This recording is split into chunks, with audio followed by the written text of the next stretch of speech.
इस वक्त बड़ी खुशी मना रहे हैं कि सत्ता का बुलडोजर अजमेर तक जाएगा।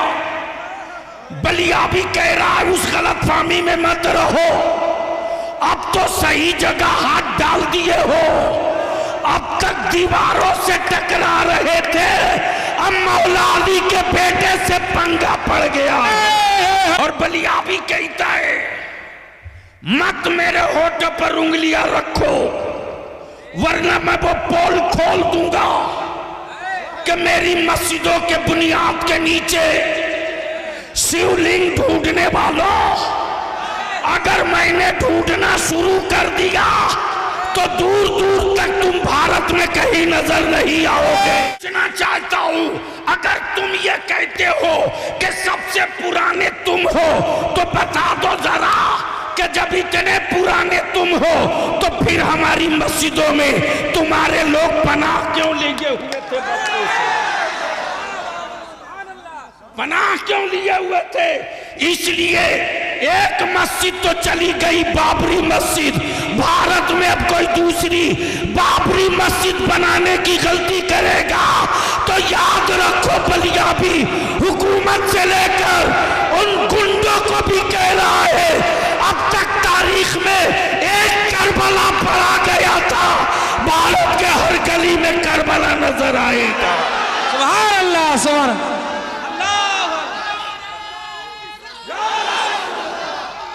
जिंदाबाद, लब्बाइक या रसूल अल्लाह। नारे तकबीर, नारे रिसालत। अरे मेरे ख्वाजा का हिंदुस्तान, मेरे ख्वाजा का हिंदुस्तान। अरे हिंदुस्तान का सुन्नी मुसलमान, अरे हिंदुस्तान का सुन्नी मुसलमान। हुजूर गाज़ी मिल्लत, हुजूर गाज़ी मिल्लत बलियावी साहब, नारे तकबीर, नारे रिसालत। बरसों बाद आज तेरी औलादों की औकात हुई जब तेरे बाप न ख्वाजा से हाथ मिला सके। याद दिला दूं, छठी का दूध याद आ जाएगा, लेकिन अगर चुप हैं तो बुज़दिल मत समझना। हम अमन पसंद हैं, अमन के झंडे को झुकने नहीं देंगे। हम फसादी नहीं है, हम अमन के अलमबरदार हैं। हमने औलादों को सब्र सिखाया है, हमने अपने बच्चों को शुक्र सिखाया है, हमने अपनी औलादों को मोहब्बत और मरुब्बत सिखाया है। और यही वजह है कि कुफ्र मुंह तकते रह गया, इस्लाम छप्परों में दाखिल हो गया।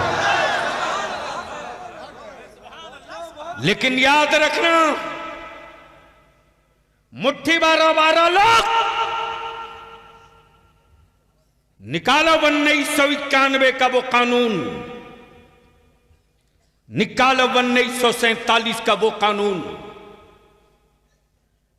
जिसमें डिक्लेयर है कि 1947 में जो मस्जिद, जो मंदिर, जो गिरजा, जो गुरुद्वारा जिस पोजीशन में है उसी पोजीशन में रहेगा, उसको कोई चेंज नहीं कर सकता।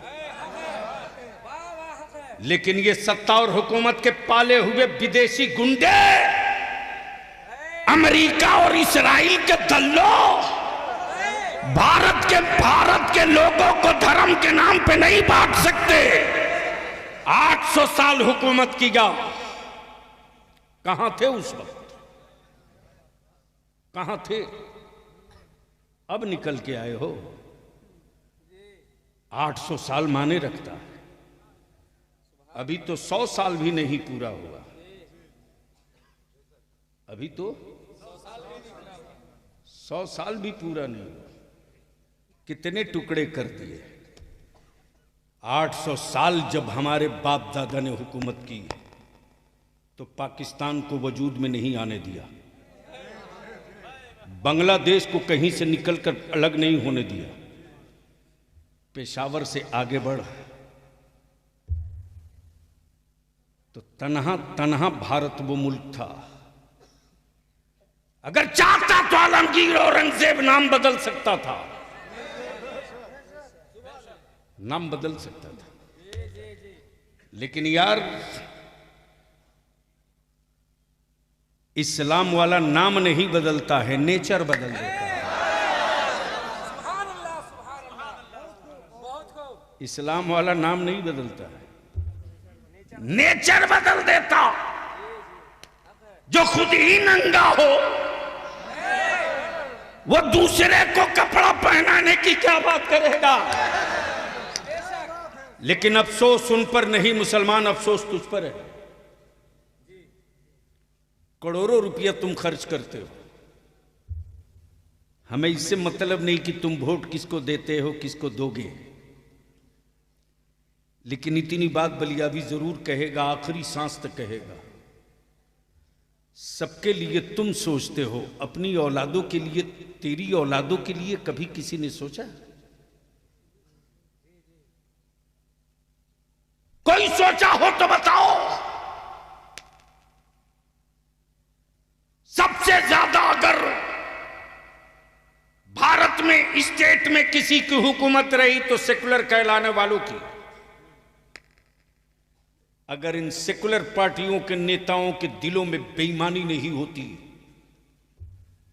तो आज ये बिला वजह के जो कुकुरमुत्ते पैदा हुए हैं ये शायद नहीं होते। लेकिन इनको इत्मीनान से पाला गया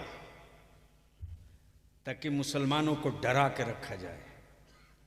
और बलिया भी कहता है, किस झाड़ी में पड़े हो। एक अल्लाह से डरने वाली कौम दुनिया में किसी और से नहीं डरती है। और डरेगा वो जिसे ना जाने क्या क्या बनने का डर हो।